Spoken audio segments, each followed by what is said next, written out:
சேர்த்து மிதமான சூட்டில் 5 நிமிஷம் வேக வச்சு கடைசியாக கொத்தமல்லி சேர்த்தோன்னா சுவையான கோழி தேங்காய் குழம்பு தயாராகிடும்.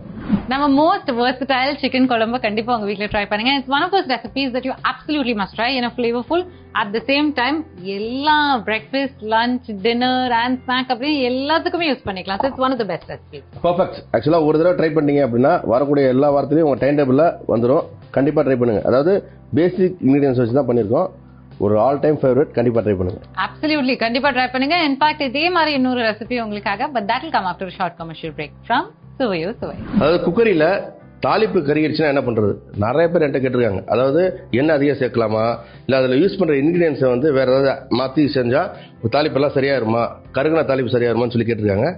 அதுக்கு பெஸ்ட் சொல்யூஷன் என்ன அப்படின்னா, தயவு செஞ்சு அதை அப்படியே ஒரு ஓரமாக எடுத்து வச்சுட்டு திருப்பி ஃப்ரெஷ்ஷாக பண்ணிடுங்க. ஏன்னா தாளிப்புங்கிறது ஒரு அஸ்திவாரம் மாதிரி.